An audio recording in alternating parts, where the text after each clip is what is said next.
Un pays où, dans le même temps, Gynécologie, dermatologie, idem. sur toutes les spécialités, où on meurt aux urgences, et où, dans le même temps, comme ça a été révélé récemment, par le canard enchaîné, des patrons de mutuelles roulent en Porsche Cayenne qui sont des voitures de fonction.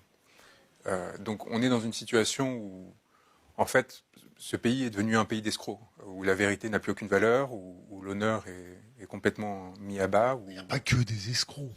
c'est dominé par les escrocs, justement. C'est-à-dire qu'on est dans un pays où, où des millions de personnes honnêtes et intègres triment et travaillent pour produire des ressources qui sont captées par des castes, par des petites corporations, et qui génèrent à partir de là des modes de vie, mais aussi une emprise sur les institutions pour se protéger.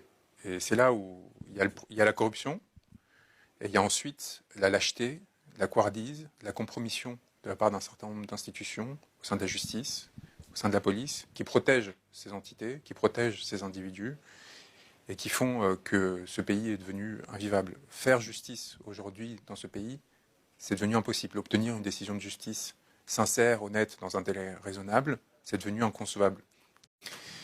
Un pays où, dans le même temps, Gynécologie, dermatologie, idem. sur toutes les spécialités, où on meurt aux urgences, et où, dans le même temps, comme ça a été révélé récemment, par le canard enchaîné, des patrons de mutuelles roulent en Porsche Cayenne qui sont des voitures de fonction. Donc on est dans une situation où, en fait, ce pays est devenu un pays d'escrocs, où la vérité n'a plus aucune valeur, où l'honneur est complètement mis à bas, où Il n'y a pas que des escrocs.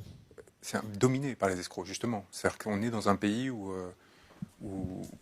des millions de personnes honnêtes et intègres triment et travaillent pour produire des ressources qui sont captées par des castes, par des petites corporations, et qui génèrent à partir de là des modes de vie, mais aussi une emprise sur les institutions pour se protéger.